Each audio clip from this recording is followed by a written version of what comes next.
Wow. Yeah, my name is Adesoji Aluko. I'm one of the inner circle parents, and my journey started. Okay, it was actually my wife that brought me in. She joined December 2019. Before then, she has been following. She has been following the program. So I think December 2019, she joined fully for 2020. So when she told me, I said, it's one of those women things. I said, in my mind, I said, consider that, but I wasn't expecting any serious changes. I wasn't really, I said, okay, that's fine. So I noticed she'll, she will send things to me to help her print from work. When she's reading her book, she will get some questions and write it out and say that I should check this, I should look at this. Most times, even when I'm not interested, she will just use style. So when she sent things to me at work, she will say, did you read this part? Did you check this? Some articles like this, like that. So just for me to get in, so that was how we started the journey.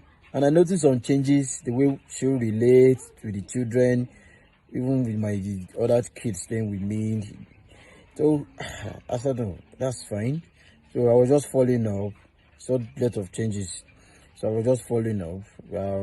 We joined in and out. So in December. Good morning, and you're welcome to today's session again. Yes, and it is Module 4. We'll have Precious in the building to take Module 4. But one of the interesting things about this particular module, it's going to be really beneficial if you have younger children, if you have older children. Look at it and take it in perspective to be able to infuse it in your day, all right, or in your journey.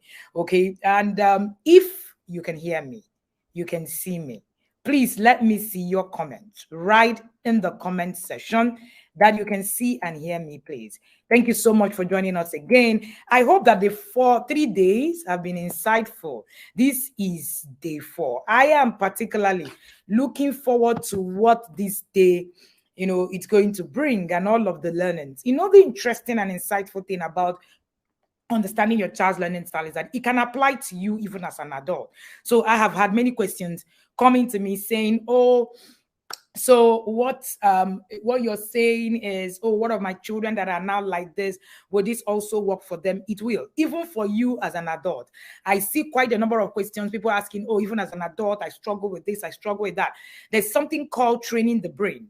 All right. If you train the brain, your brain would actually be able, all right, to begin to run through that whole process. So you can train your brain. So whether your child is a teenager or your child is an adult or you as an adult, you can train your brain to actually do more. Remember what we said on the facts in Module 1, that the neuroplasticity idea, plasticity ability of the brain, it's everlasting until you die. The brain has the ability to actually be able to do that. I was laughing because yesterday a parent sent me a chat telling me that she really wants to be in the inner circle.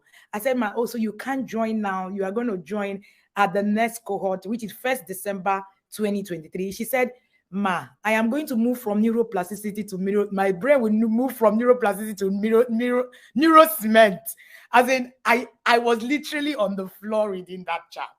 All right, shout out to you. And please, it's not us being mean of you not getting into the academy. It is us actually looking out for you. So that if you're waiting, what you need to do is to take the short courses, buy books, begin to just, get prepared. If you get into the academy at this time, you will not like me because you'll be more confused than you were when you actually got in. That's actually the whole idea. Thank you again for joining me. All right. Thank you for joining me again today. And to those of you who are seeing my face, my hair, my environment, you visual learners, I see you guys. And this has really been insightful. Precious is already in the building. All right. And please, let's pay attention. And we're going to, be as swift as I can see 102 people already watching. I like this cohort of learning style people. Hi, Precious. Thank you and welcome here. Good morning, Coach. How you doing? I'm doing very well, thank you. Thank you so much for the opportunity again, Ma. I All right, celebrate you. all right. So you have the floor. Yes, good morning, everyone. Thank you so much for being here again. Today, we are going to be looking at how to build a strong educational framework for your toddler. Coach mentioned that this session is going to be super insightful for toddler parents. And also, by extension, it's going to be insightful for parents of school age children and of teenagers as well. Everything we share are principles that can be tweaked here and there to the benefit of your child. Today is going to be super insightful. I hope you are ready to learn. Let's roll, everyone. Building a strong educational framework for your toddler. This also implies building a strong foundation, a strong educational foundation for your toddler.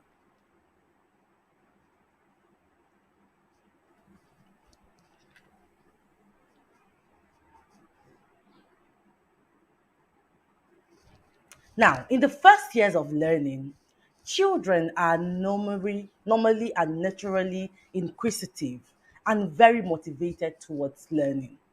This group of children are driven by curiosity and a natural desire to explore and understand the world around them. Now, you would find this typical in children between the ages of 1 to 3, concerning the speed with which they are able to learn. Your 1 year old to 3 are they are able to go from probably 100 words to 1,000 words, sometimes to 5,000 words. That's how fast your toddler is able to learn. Now, this is super insightful that John Holt, in his book, How Children Learn, describes the natural learning style of young children. He said that children are curious, they want to make sense of things. They are inquisitive, they are explorative. They want to find out how things work. They want to gain competence. They want to control their environment. They want to do what they see others doing. That is why when your child sees you doing a thing, they would want to try it. Children between the ages of 1 to 3 are open. They are perceptive and experimental. They do not shut themselves off the strange, complicated world around them. They want to taste. That is why your toddler will typically mouth around age 1. They want to have a taste of things. They interact with the world through their senses. They want to touch, they want to heft, they want to bend, they want to break. God creates every young child as natural learners. There is this innate ability found in every child. That is why, by John Holt, you could see that your child wants to gain competence, they want to control their environment, they want to interact with their environment through their senses. And once they get into the school setting, they also carry up this enthusiasm. I have this little joke I cracked that I say that young learners are learners on steroids. There is a typical difference between an early years classroom and a junior primary classroom. The atmosphere, the energy in those two classrooms are different. The joy these young learners come with to school, you're wondering, is it just school? I find my parents tell me that for times that the children cannot go to school, they literally cry. These people love school. But between the ages of 5 to 10, something happens. These same crop of learners who are enthusiastic, who are experimental, who want to gain competence, who want to control their environment, who are inquisitive, who are curious, something happens. And as a result of this thing that happens, we get to see this data that explains to us what really happens between the ages of 6 to the ages of 10. Now, this is a statistics compiled from JAMB and WIAC results between 2017 to 2020. Now, the first three data you can see are for WAEC, then the last three are for JAM.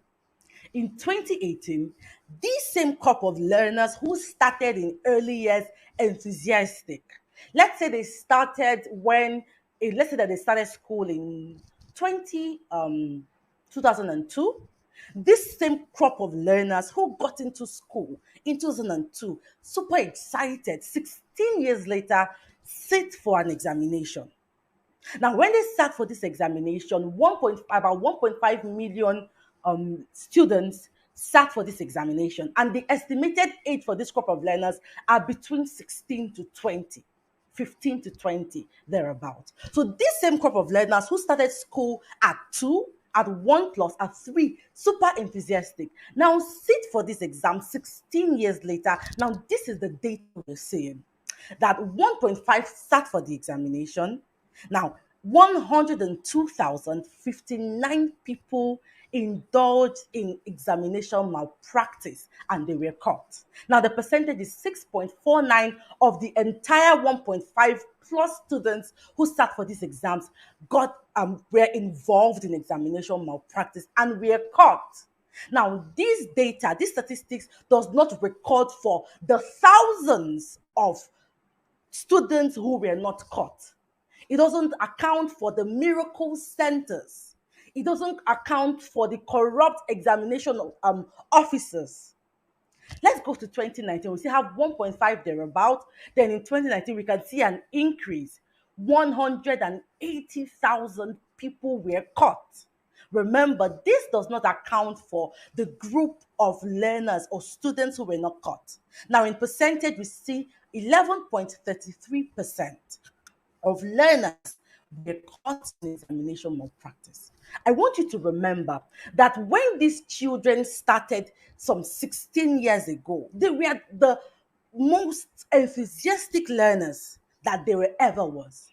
The question I'm asking, and I hope to answer with this session, is what happened? In 2020, we're seeing the same thing, 1.5 million. Then for examination malpractice, we can see an increase, 215,149 learners, which accounts for 13.98% of the general statistics. Now, let's go to 2017 for JAM. 1.7 million students sat for the exam, 79%. 79,000, that's about 5%. 2018, we could see the data. Now, the question I am asking is, what happened to this group of learners? I want us to do this quick activity. I'm going to be checking the comment section. What do you think happened to these enthusiastic learners?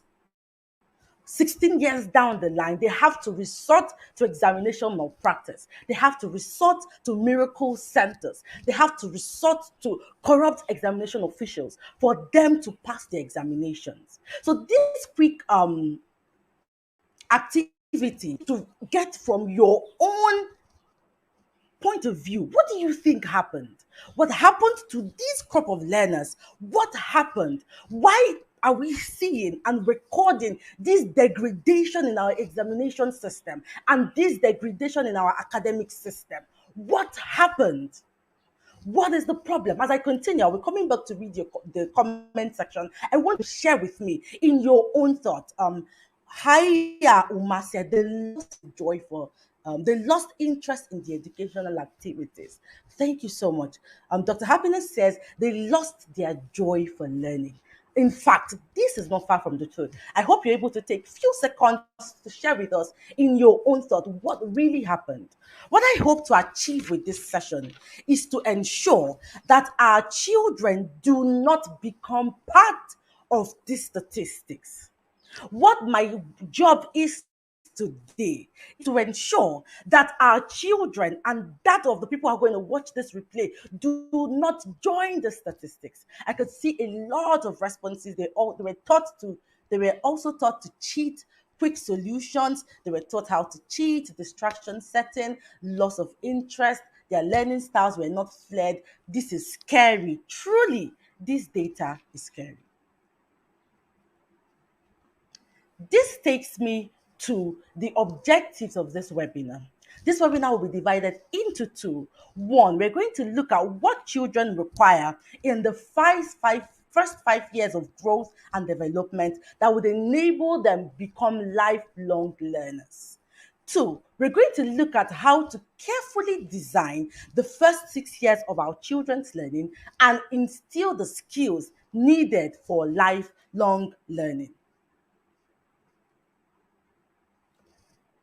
Now, the child's early environmental experiences are literally brain shaping.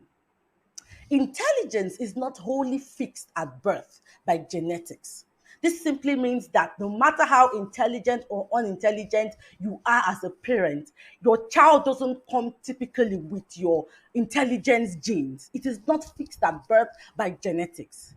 Something else contributes more to the intelligence of a child than genetics. There are environmental experiences that a child can be exposed to that can shape their brain, that can shape their learning experiences, and at the end, shape their intelligence.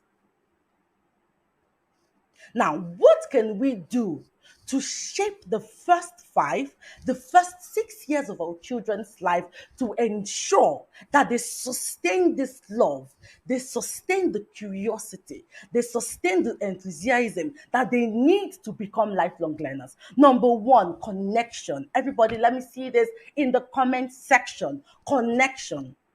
In the first 5 years of life, positive experiences, warm and responsive relationships stimulate a child's development, creating millions of connections in their brains. We're going to understand this in a bit. Stay with me. This is at the time when the foundation of learning is laid down. Your child's relationship with you is one of the strongest and most important needs that will enhance these connections in their brains. Positive experiences with not just parents, with family, with caregivers, promote a development of neural connections in your child's brain. Now, these connections are called synapses, and they are the foundation of learning. These synaptic connections are the foundation of learning. And the more synaptic connection your child has in the brain between the ages of 1 to 5, the stronger their cognitive ability. Now, I have this little image. This nerves you can see here and the connection is an example, is a visual example or illustration of what a synaptic connection is. This nerve end that looks like the end of a tree, that's the root. Those are the nerves. These are the neurons. These are the brain cells. Then this place where it's as if there's a striking there, like what's it called? Like a strike, you can see the purple thing, that's where the nerves connect. Now, the image we're seeing here represents a positive family relationship with parents. This shows connection. This shows a father who wants to connect with their children. The more of this a child has in the first 5 years of life, the more synaptic connections that they have. And the more synaptic connections you're able to establish in your child's brain between the first 5 years of learning, the more cognitively intelligent they are. The more cognitive functions they have, the more they are able to concentrate, the more their memory is sharp, the more they are able to think critically. Now, these synaptic connections are simply connections between the neurons in the brain. The neurons are the brain cells. These connections promote and enhance, like I've mentioned, cognitive functions of processes, just like memory, attention, problem solving.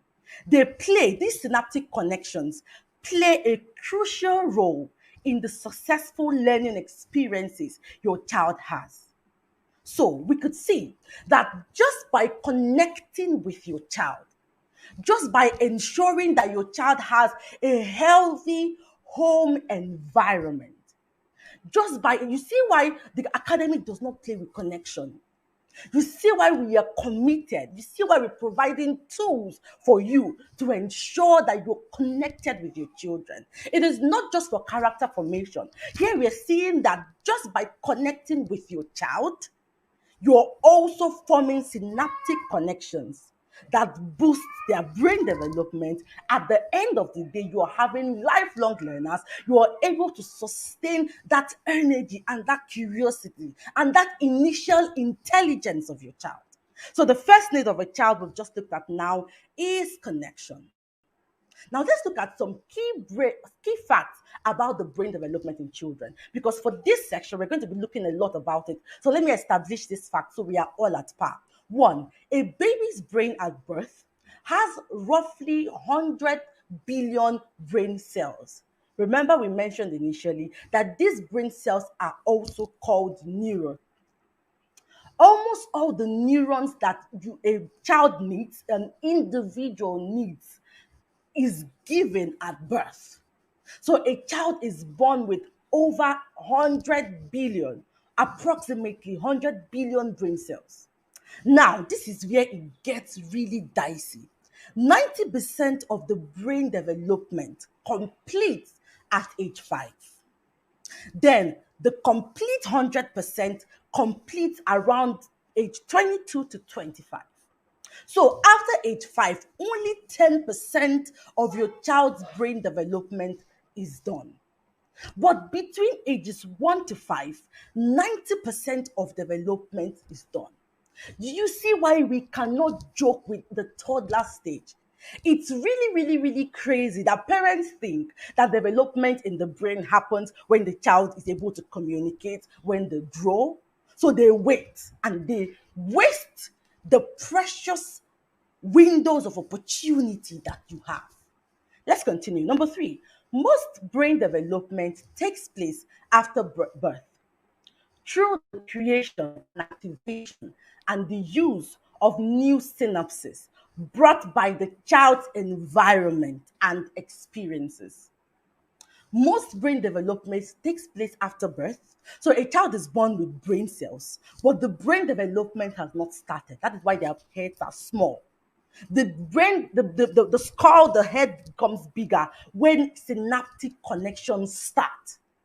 Now, most of this development happens after birth, but 90% happens complete by age 5. Now, the use of new synapses brought about, so these synaptic connections are encouraged by the experiences, environment that you expose your child to. 4, a loving and intellectually stimulating environment leads to a greater brain development. Remember when we talked about connection? While an abusive and neglective environment results in less brain development.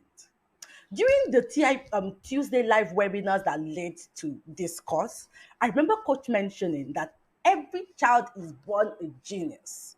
It is parenting that the genius system. Do you see? So when we say children are born geniuses, every child is born with over roughly approximately 100 billion brain cells. But the amount of brain cells that are retained after 5 is decided by the experiences and the environment this child is exposed to. 5, the first 3 years of life are especially important, with the brain nearly tripling in size during this first year. Fact number 6, the way information flows through the brain structures and gets processed is largely established during these earliest years. 7, after the critical period, after the critical 3-year period, the brain gradually begins to discard the unneeded and unused synapses through a normal process called pruning. It is essential for the brain to discard the unused synapses. If not, the already formed synaptic connections would not be utilized. So the question is, how best are you trying to form these synaptic connections in your child's brain? How, not just how best, how intentional are you as a parent to ensure that you're forming as much synaptic connections while they are in the brain before the process of pruning starts? I wanted to quickly mention that a child's brain within this first 5 years forms about 10 billion synapses a day. But as they grow older, it becomes less. That is why the rate of development is always fastest between the ages of 1 to 5. We usually find that the development slows down, then picks up again during the teenage age. But between the ages 1 to 5, it is at the fastest. Now, number 8 says that the brain has a remarkable and lifelong capacity to reorganize itself in response to the information it receives from its environment, with neural plasticity taking place at all ages. So, this is where parents of older children should rejoice. Because whatever synaptic connection you didn't form within the ages of 1 to 5, you can form. You can still work on. Whatever skills your child needs, you can still work on. The only sad note is that it's going to take a lot more time to learn those skills than how easy it is to teach those skills between the ages of 1 to 5. That is why we say that the early years are the phases of formative years. They are the formative years, sorry. In Montessori, they call it the absorbent years. It is at this phase that your child is like a foam soaking up everything in the environment. Connection is the number one tool. Connection is so important. Connection with tools. Sitting with your child day in, day out doesn't equal connection. What tools are you using to connect with your child? What experiences are you intentionally creating for your child? This takes me to number 2. The second way to build your child's synaptic connections and lay this foundation or this framework that would enable your child to learn successfully is through play. Everybody write number 2, play. Let me quickly see the comment section. We see what is happening. Everybody write number 2, play. Number 1, we looked at connection. Someone says the more connection, the more cognitive development, the more synaptic connections. Yes, the more cognitive development. So I want to see number 2, play. Number 2, play. Play is such. You're going to see why play is important. You're going to see why we promote play. You're going to see why we are against raising children who are couch potatoes, always on their screens. Play is a gift that if you can tap, there are skills that your children can develop just by exposure to play. This is why in early years, the number 1 teaching strategy is through the play way method. Another very important thing children need to become lifelong learners is play. Playing. Through play, children learn to explore, observe, experiment, communicate, improve intelligence, improve vocabulary, develop executive functioning skills. They may make mistakes. They learn to correct their mistakes. They learn independence. They learn creative thinking. They learn emotional regulation. They learn patience. They learn impulse control just through play. Positive experiences.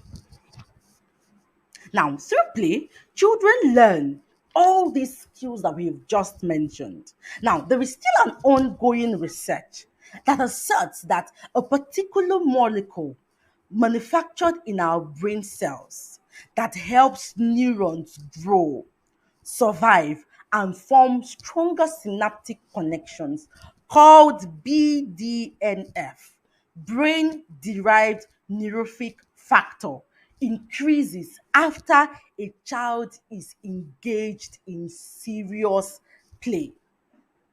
Serious play like gross motor activities, cardio activities. BDNF, which is the brain derived neurotrophic factor, helps the neurons in the brain to grow, to survive, and to form synaptic connections.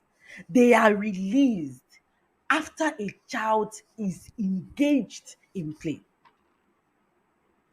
Children also learn skills such as counting in just play. So you see, play is a primary requirement for children between the ages of 1 to 5. In fact, it is non-negotiable. That is why one of Mary Montessori's very popular philosophies is that play is the work of a child. Everybody write it down in the comment section. Play is the work of a child. At birth, infant brains are equipped, like we've already learned, with an overabundance of brain cells. An environment rich in play encourages the synaptic connection, and lack of play can cause a loss of these synaptic connections. The brain area associated with high cognitive processes, which is the cerebral cortex, benefits a lot through play. It benefits a lot through play. Play is no longer a negotiable exercise or a negotiable thing for parents who want to ensure that they are raising lifelong learners. Play is a necessity. Play is a requirement. Play is a necessity. Now let's go to point number 3. You need to reduce screen time. Watching screen is a passive activity that doesn't build brain connection. Screen time limits a child's ability to build their brain connections because all of the time the brain is dormant, it is passive. During screen, a child does not engage in active learning. They are not interacting socially. They are not even playing because for screen, it's reduced physical activity. Screens overstimulate the brain, disrupt sleep patterns. So if you want to raise a child who is a lifelong learner, you want to intentionally renegotiate your child's screen exposure and redirect that time they would have used to sit still on the screen to better things that they could do to form stronger synaptic connections. The next thing you're supposed to be doing between the ages of 1 to 5 is reading. Number 1, connection. Number 2, play. Number 3, reduce screen time. Number 4, reading. Reading is such a fantastic activity. It is advised that we make reading to children a daily activity. And you can start reading to your babies. In fact, research has shown some benefits of parents reading to their infants. We can even see some benefits from parents reading to the babies in the womb. Reading requires a child to use several cognitive skills, such as memory, attention, processing speed, which also helps to build synaptic or neural connections in the brain. Children who read regularly often have stronger cognitive skills than those who do not read regularly. The next point is intentional parenting. I know you're wondering, how does intentional parenting foster or encourage synaptic connection in the brain. Childhood is a time of tremendous sensitivity. It's a time when children learn all the life experiences that they need. It's when they learn skills, it's where they learn habits, it's where they learn character, it's where their character is formed, it's where their individuality is formed. Now, intentional parenting, intentionally curating your child's parenting experience, can do your child a world of good. Quality experiences provide a strong foundation for a child's healthy development. Trauma as a result of adverse childhood experiences and trauma as a result of toxic parenting can lead to an overreactive stress response nervous system that can affect these synaptic connections we're trying to encourage. This is why working and reparenting yourself is key and it is very important. This is why at the academy we promote and propagate the message of emotions control. This is why at the academy we are very, very keen on having you heal from whatever trauma that you are in. The inner circle is one of the best things that can happen to you. In fact, people see the testimonials from the inner circle, they're often quick to think that they are made up, or they're like, wow, this is too good to be true. It is not too good to be true. What happens in the inner circle is that you are provided a system, a process. What happens in the inner circle is that you're taken through a process that makes you better, that heals you from your trauma before you start parenting. Children who experience trauma have lower cognitive abilities. Children who experience trauma have lower cognitive abilities. In fact, it affects the organization of the white matter in the prefrontal cortex, which affects not just cognitive functions but also emotional functions. This is why before this course ends, you should book a slot in the inner circle. This is why your eyes should be open to embracing the upcoming courses on parenting, on healing from traumatic childhood experiences, from childhood trauma, and the No Yelling Challenge. Because you cannot raise a lifelong learner if your children will have to deal with traumatic parenting. Trauma should stop with you. Whatever traumatic experiences you might have had along your parental journey, make up your mind that it stops with you. This is why parents in the academy, tons of parents, are committed to reigniting whatever they've learned yearly. That is why you see parents joining the becoming an emotionally intelligent parent. This is why you see parents joining the trauma course, the No Yelling Challenge on a yearly basis. Because pre-parenting doesn't happen at once. It is a lifelong commitment.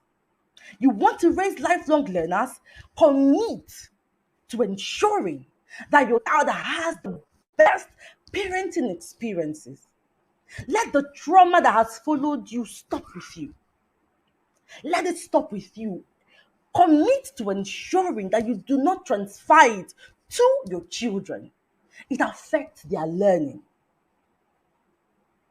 When during the No Yelling Challenge, that's where God Coach is going to begin to teach us about the role of the amygdala in helping children learn. That is why yelling, shaming, beating shouldn't be part of your parenting vocabulary.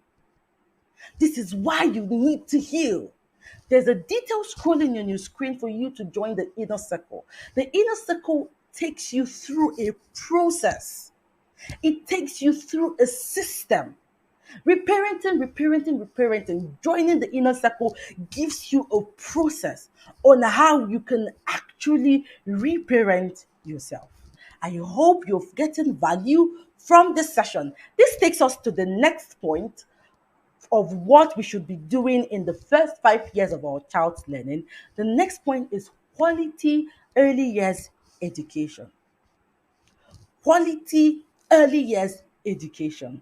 The right early years education plays a significant, a functional, and important role in the development of your child's cognitive development. In the earliest years of education, many parents assume that what children just do in school is to play. We've just learnt now that if all your child does in school is play, they are learning. But in school, all a child does is not just play. Children actually experience a good deal of cognitive development from the crèche to the infant to the toddler and the preschool classrooms.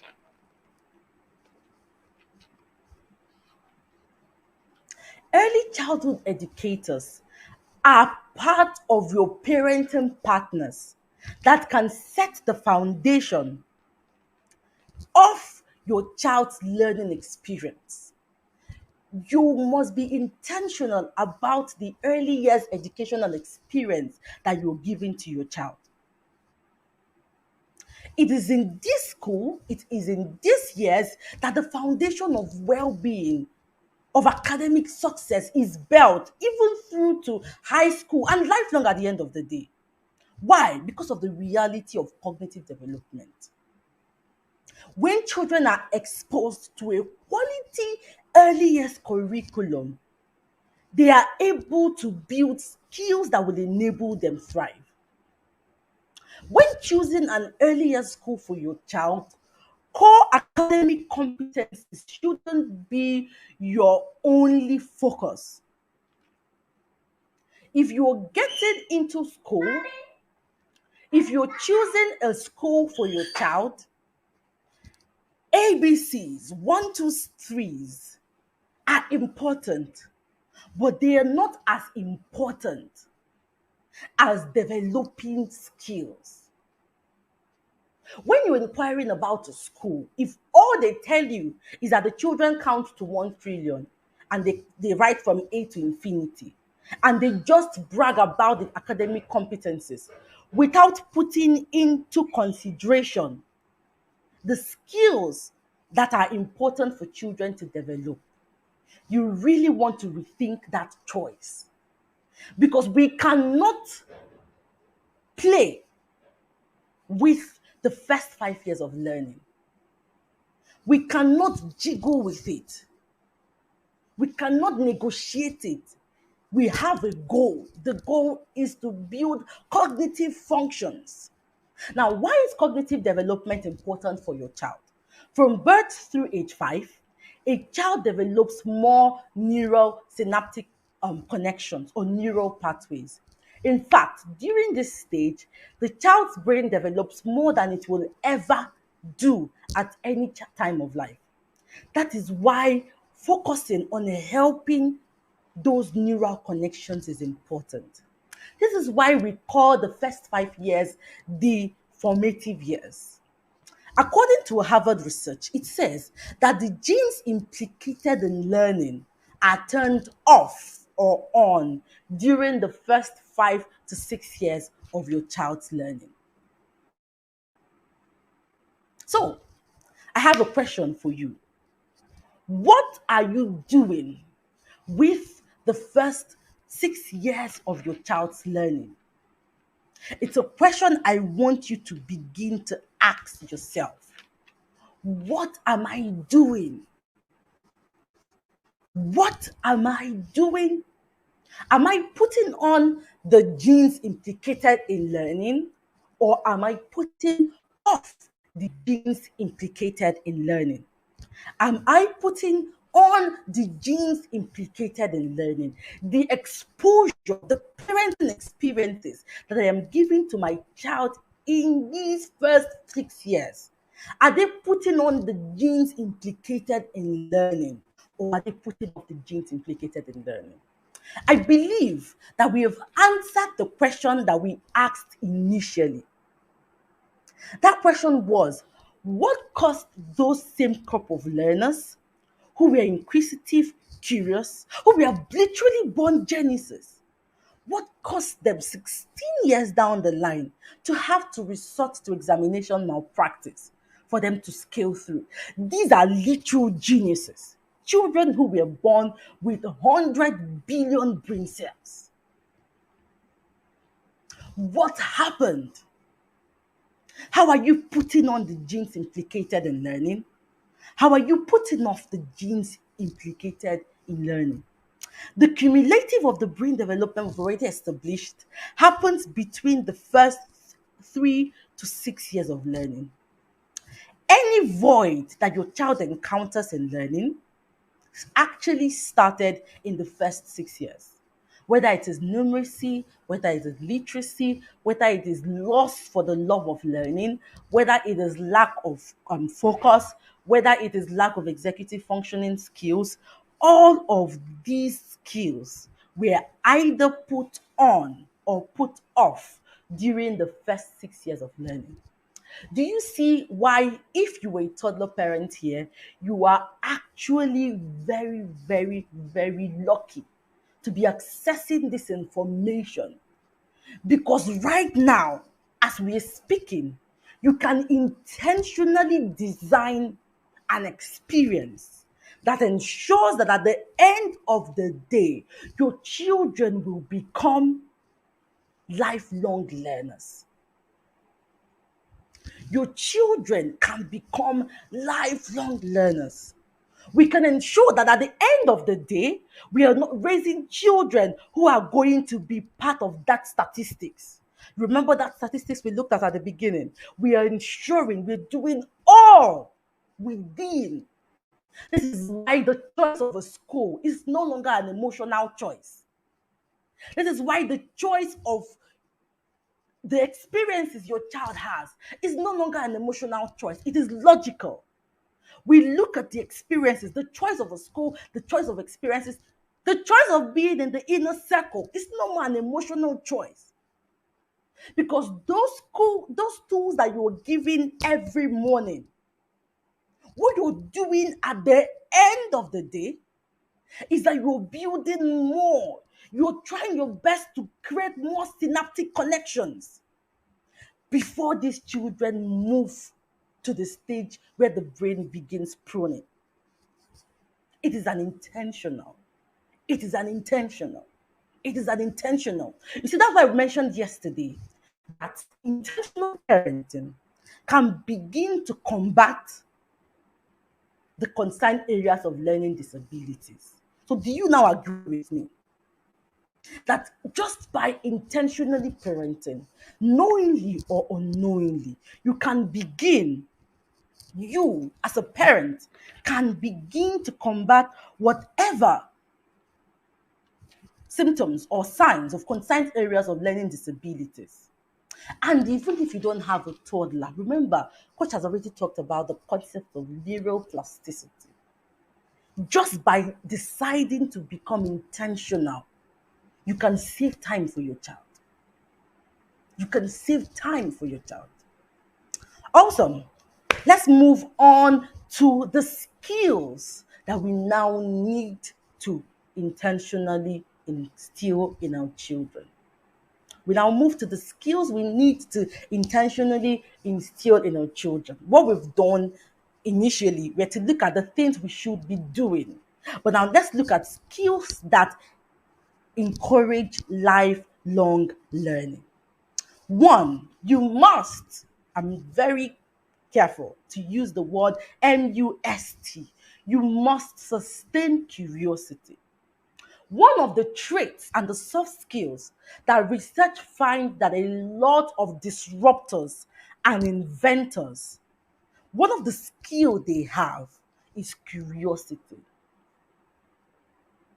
Think about any person who has disrupted the world order, or has disrupted the economic system of the world, or has disrupted anywhere. They were curious people. And remember that initially we had mentioned that children are born curious. So, curiosity is not a skill you need to instill.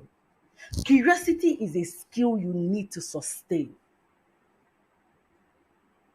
Curiosity is a natural trait in young children, and it plays a very crucial role. Simply by encouraging curiosity, you can help your child develop the love for learning. The point where examination malpractice became a a consideration point for a lot of learners was where they lost their curiosity. If you want to have children who brim with joy for learning, do you have children who nag you until you bring out their books to teach them? You can actually sustain that curiosity. My toddler, we are always writing, we're always doing one thing or the other. And as an earlier expert, all I'm thinking is this skill is already here. It's already here. How can I sustain it? The same for my toddler, I find it with my pupils in school. I find it with my learners in school. Those guys are already enthusiastic. They already have this curiosity. So, how can you sustain curiosity? It is curiosity that helps children stay motivated and engaged in learning. The point where children begin to lose curiosity, they become uninterested in learning. So, what can you do? Provide opportunities for your child to discover and explore new things on a daily. If you're in the inner circle, you would understand that even you as a parent, have discovered new things on a daily just by those tools that you're being given. Number two, make provision for play, open-ended toys, games, board games. Those things sustain curiosity. Number three, encourage your child to ask a lot of open-ended questions, and ensure that you're not always too quick. Ensure that you're not always too quick. Sorry, I got distracted by a comment. Okay, we'll respond to that later. Now, ensure that you're not too quick to provide answers to your child. Give opportunities for them to ask a lot of questions. Allow your child ask questions, open-ended questions. You could just see a tree, a bird flying, and you're asking, why is that bird flying? Why do you think birds fly? You're teaching your child to be curious. You're asking, what would happen if XYZ happens? Encourage your children to ask questions. You see, this is why emotions control is important. Because the children are going to ask questions, and they will ask questions to the point that it gets to here. You're tired, you're exhausted, and they're asking questions. This is where intentional parenting is important. So you don't shut them up. Encourage your children, model curiosity. Let your children see that you are interested in learning. Let your children see that you are interested in learning. Let them see it. You have to model it as a parent. You have to model it as a parent. Now, this takes us to the second point. You have to cultivate independence. You have to cultivate independence. You have to cultivate independence. Independence is a vital skill for every child. It promotes self-confidence, it promotes self-reliance, it promotes problem solving, it promotes a sense of responsibility. This is what happens when you cultivate independence in your children. You are unconsciously raising children who have learner autonomy. You're consciously raising children who are self-led learners. There's actually a term for it. Let me quickly tell you guys what that term for it. Self-regulated learners. You see those children you always have to beat and shout and yell. Go and read their book. Go and read their book. You did not do the job of cultivating independence. A child who is independent knows that they shouldn't be yelled at to read their books. They know it. This is why you should get coaches' books, Raising an Independent Thinking Child. That book is, whoo, that book is the University of Raising an Independent Thinking Child. The thoughts coach pen down there are not things to pick up on the street. So please ensure you get that book and go through it. But let me share a few tips on how you can raise independent thinking children. One, we have provide opportunities for your child to do chores. Provide opportunities for your child to do chores. Number two, encourage self-help skills. Teach them. In Montessori, it's called practical life activities.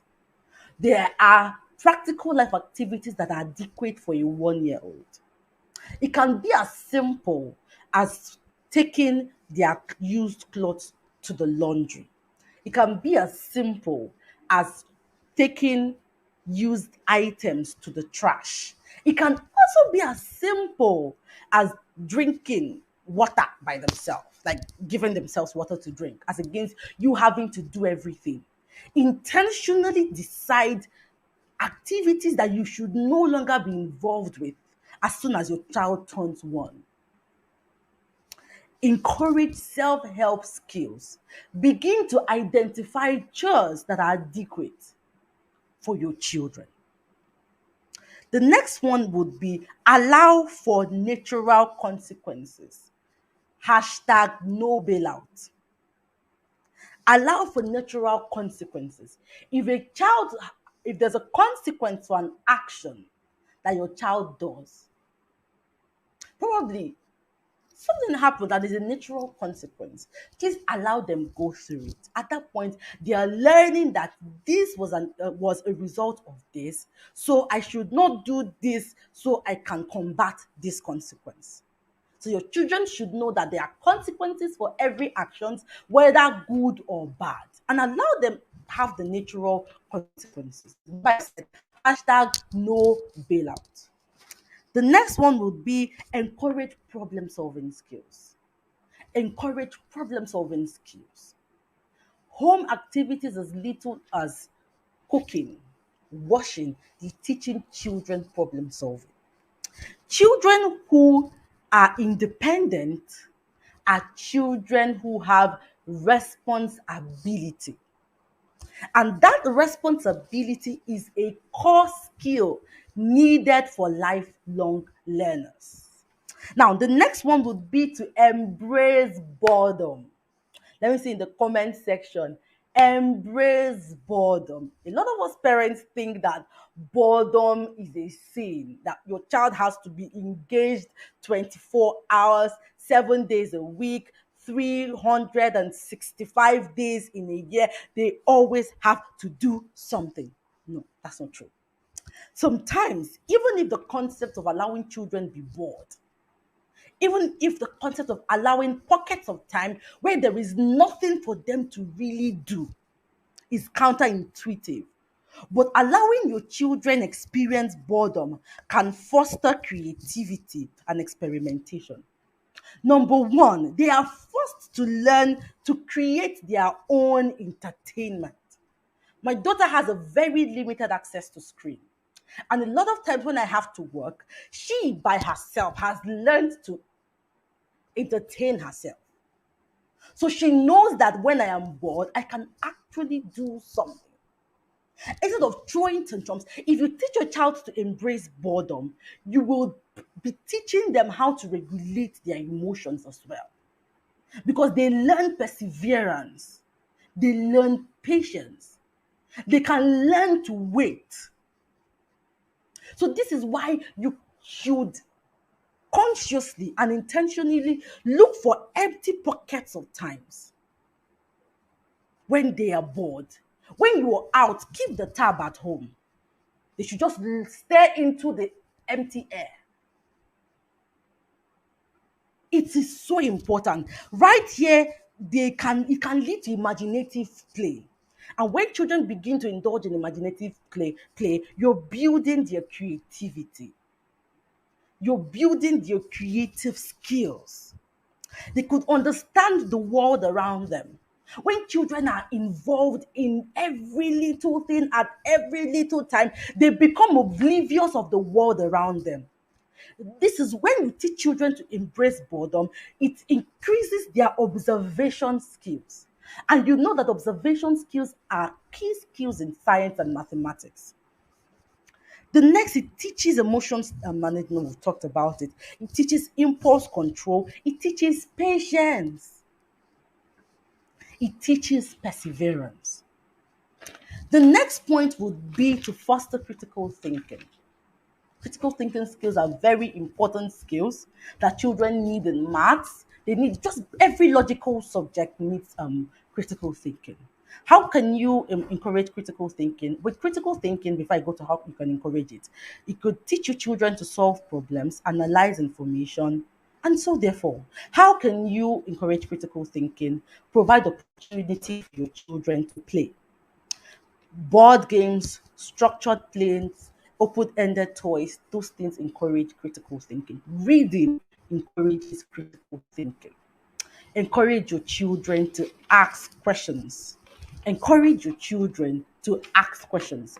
Quickly, the next would be ensure that your child is exposed to a child-centered curriculum.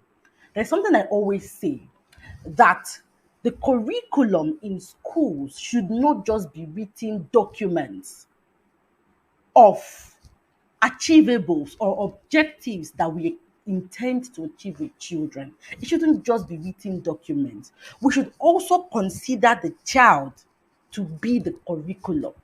We should also allow the child to lead whatever is being taught. We should also design the curriculum with the children in mind. This is why the choice of a school that is child-centered in approach is important. The next one would be to give a strong foundation of literacy and numeracy. While we are developing all these other skills, ensure that you give your child a strong foundation of literacy and numeracy. They are the two most important concepts when it has to do with core academic competencies. When it is time for your child to count numbers, please do everything for them to count. Remember that learning is a continuum. It goes from simple to complex. So when it's time to learn simple, they should learn simple because it is the simple that would lay the framework for the complex concepts to be scaffolded on the simple. So ensure a strong foundation of literacy. When it is time for your child to read, when it is time for your child to learn to read, ensure it is said that children shouldn't cross the age of 6 without learning to read. I'm always okay. I'm going to get to that in a bit. Let's talk about identify and deal with learning difficulties and disabilities. Any foundation in learning that is scarred is actually waiting for your child. That is why a child is going to get to SS1, and when they are learning maths, it's as if they're speaking Barbadash. Because the skills, the basic operations, we looked at it yesterday during the unit on calculus. This is why that early years, that early stage, where your child should start counting, ensure they are counting. Because if they don't learn, when they should be doing basic operations, they'll be learning to count.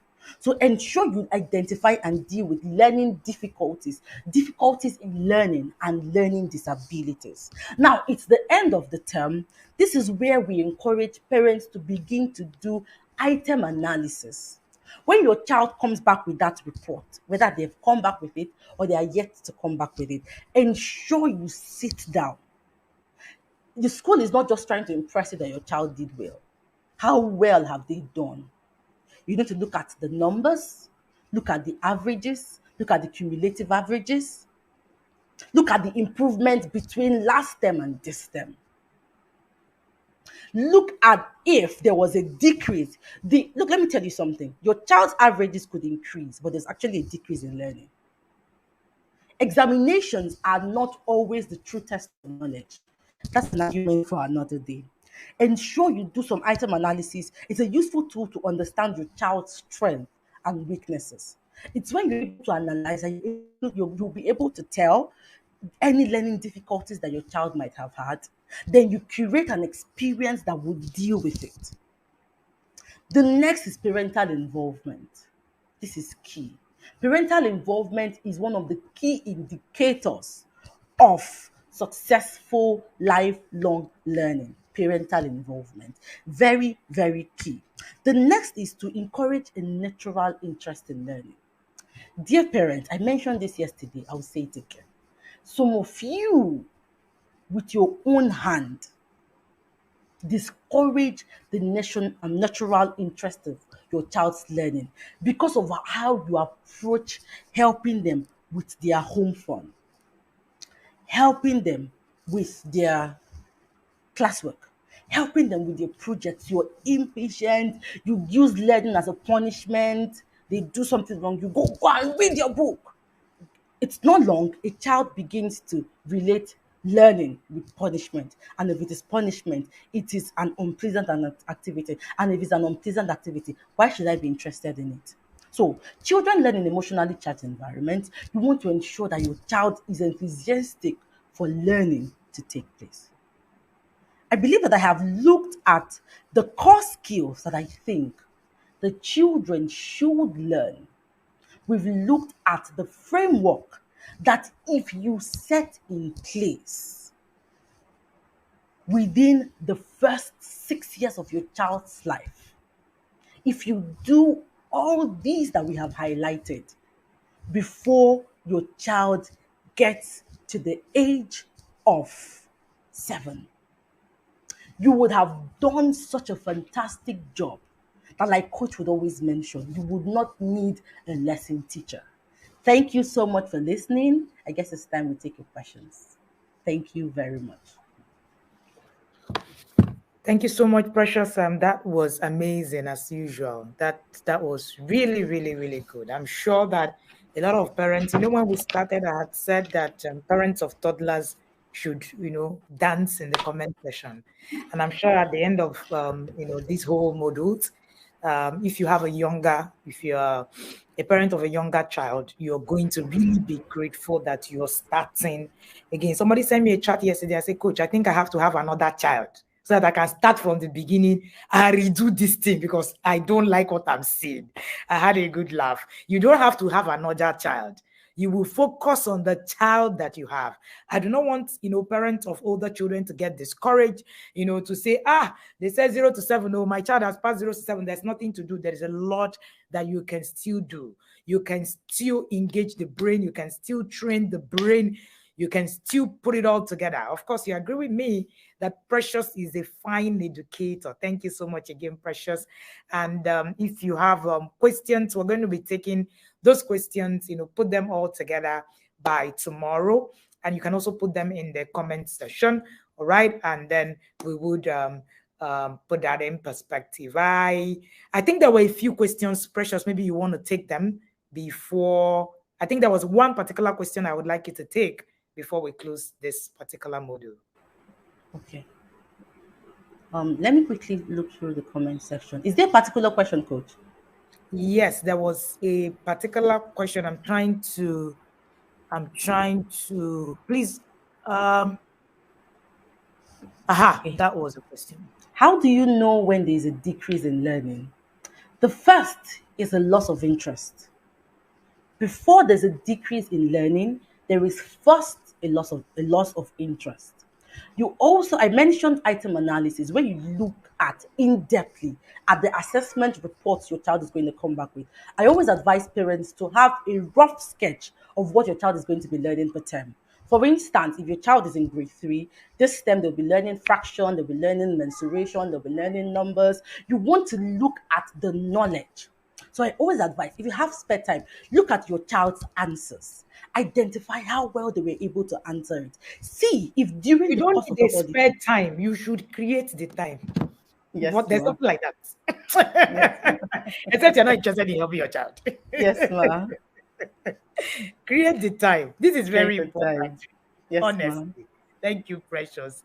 Yeah, so Yes, go ahead. So look in depth. The report is there for you. Compare how well your child answered the questions. As a parent, you should be able to know, okay, she got it wrong in this place. Is there a particular theme around the questions they got wrong? Could it be that the questions that require for children to think in depthly, that is where your child is having issues? Or are they just the questions that require for them to just give answers? So if you find the child has issues with thinking deeply, what do? You work on their critical thinking. That's what I just think you should be doing. Number one, loss of interest. Number two, do an item analysis. You're going to be able to see it from where your child is. Thank you. Somebody is asking, what time is it best to start reading for a child? What's the best? What's the Now, it is different. There is no set in stone. But before a child turns 6, that is grade 1, because of the requirements, they should have started reading within the Nigerian context.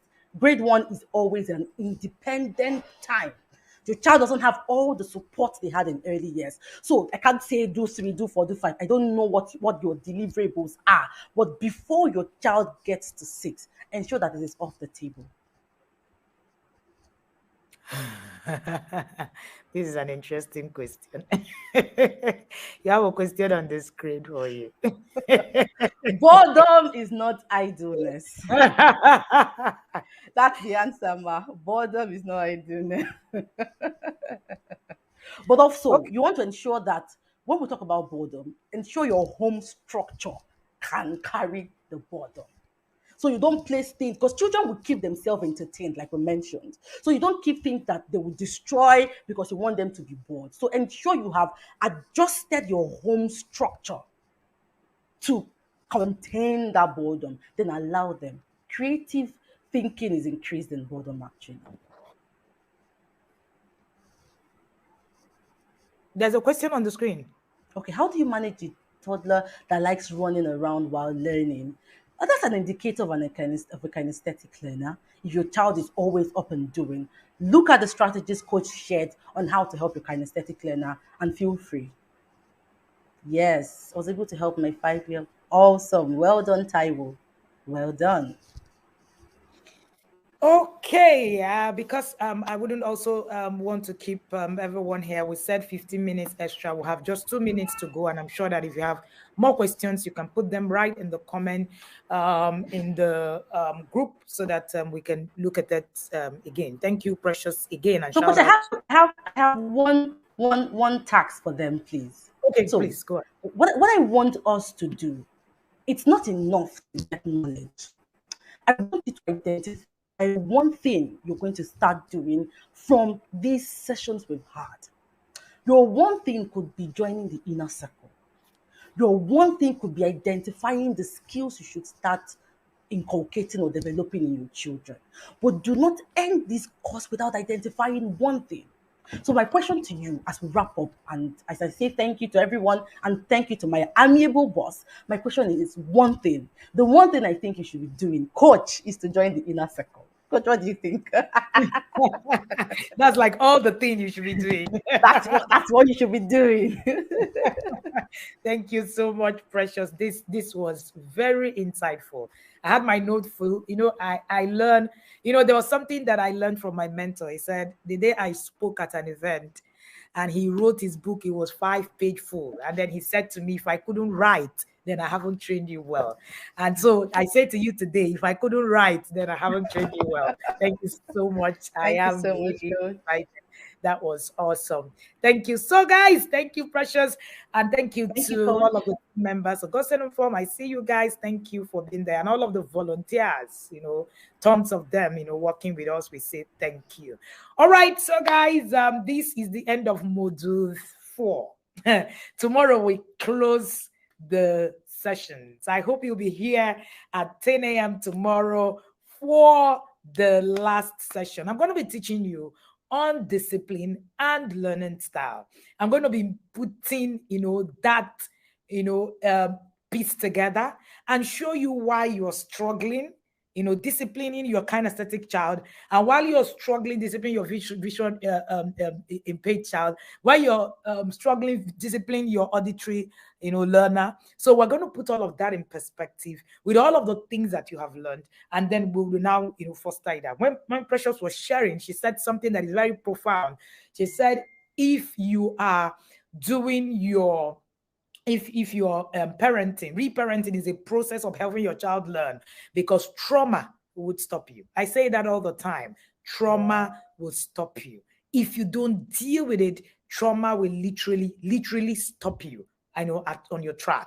It will stop you to stop the next generation. It will stop your children. That's the sad part of trauma, because you will be thinking, you'll be looking at yourself. I've seen people join the inner circle and they are confused as to what to do and how, until they actually begin to reparent themselves. So the process of reparenting is a core. The process of reparenting is a core to be able to help your child. And again, I say congratulations to all ye toddler parents. And if you're just beginning to have a child, you're just getting pregnant. Sometimes I actually feel that so many times I feel, some of the things I know today, I wish I knew them some 13 years ago. So you are blessed. I want you to call yourself blessed. I want you to go to the comment section and say, I am blessed to be a toddler parent. And for those of us who have teenagers, please do not leave these sessions thinking that, opening your eyes to knowledge can do two things to you: help you do better, and then begin to run with it, or cripple you. One of the things we do not want, all right, to do to you is that this knowledge will cripple you. All right, we want it to empower you. So if you have children of teenagers, feel empowered. What do? Step back. Take these things as they apply to you at the level where you are, and begin to implement them consciously. Begin to implement them consciously. The only thing is, that thing that Precious said, if you have time. No, it is scratch it. It is, you must have time. You must have time. Begin to buy puzzles. I taught the parents in the inner circle how to spend money wisely. Yes. And that includes spending your money on puzzles, on Lego. People used to look at us when the children were younger and say, oh, these Lego and puzzles and, the things that you have. Why do you guys have so much of it? Why are you wasting your money? But today, the results are so evident. The money wasn't wasted. You can see it. You can raise a huge, an amazing, fantastic learner without paying a lesson teacher. These things that you are putting together is just a question, it's just a matter of time. You will find yourself that in the next 3-4 years, you see so much change that is so unbelievable. But take a step. Like Precious said, do not leave here and just say, oh, wow, you will get crippled. If you do not take steps, if you do not implement, as little as get a book, put it together, as little as buy a puzzle, sit with your child, as little as create time. All right, when children bring their exams, this is holiday period. When people tell me, I taught my children how to look at their results and review it themselves. I'm going to be teaching that tomorrow as well. And we also do reviews, we did not, oh, my child came first, he's the best in class. You shut down learning. That's the whole idea, really. All right. So this is very, very key. And that keeps you, it's important for you to put all of this in perspective. And please create time. You see that word, I don't have time. Remove it from your dictionary as a parent. It has no place. No place in parenting. I don't have time had no place. Write it in the comment section. I do not have time had no place in my parenting. None. The moment you put that in front of you, everything we're saying becomes overwhelming. But the moment you tell yourself, I am going to take steps, I am going to do something different for what I have been doing all the while, and I'm going to look at these things that they are sharing, and I will create time to do it. The interesting thing, all of us have 24 hours, including you and I. What we achieve with it, Elon Musk has 24 hours. You do have 24 hours. What you do with it is a matter of the choices that you make. I am particularly really, really excited for this particular understanding your child learning style in this year. All right. So You need to create that time. You need to put all of these things in perspective. You will need to do something. Yesterday was a review of Dr. Dekwere sharing, sharing about his journey being a father and being in the inner circle. Many times he will come and say, I'm on call, I need to work this and all of that. He lives in a place where he needs to really work shifts and all of that. But I see his push. Many times he's sending me a chat at odd hours. He will say, Coach, Vexo, but I need to send this chat to you. He must, and that drive. Put yourself in a place where you should, all right, be doing this thing. Somebody's saying, can I join TRP for 2023? You will start the next cohort, which is the 1st of December 2023. If you join now, I will cripple you with whatever it is that you're going to learn. And that is not our intention.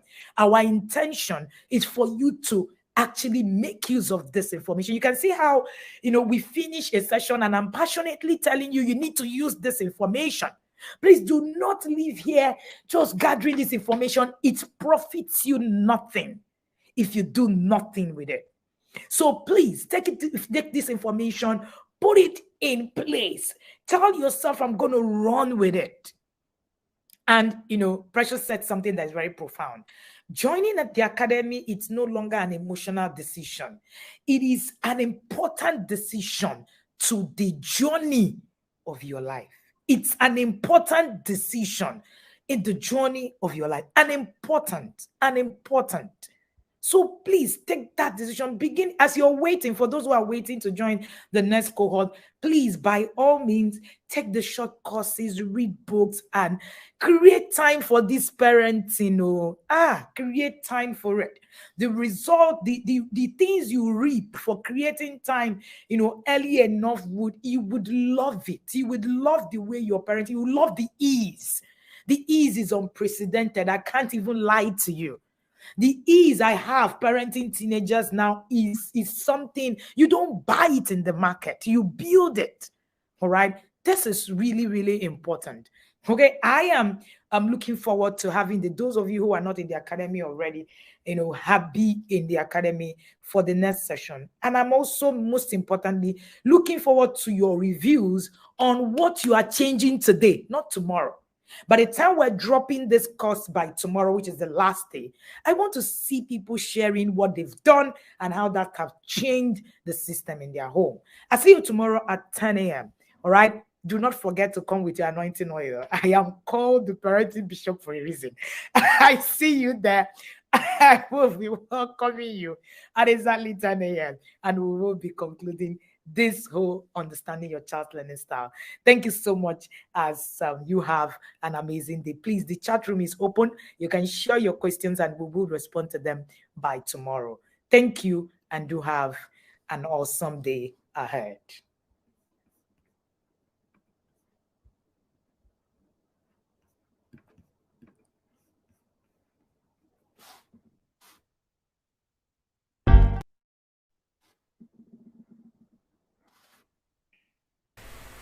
Hello everyone, my name is Chris Isweken. I'm a level 1 Yada from the ancient city of Benin, Edo State, Nigeria. Joining the TIP Inner Circle has been an awesome experience for me, not just as a parent, but also as a husband and as a person generally.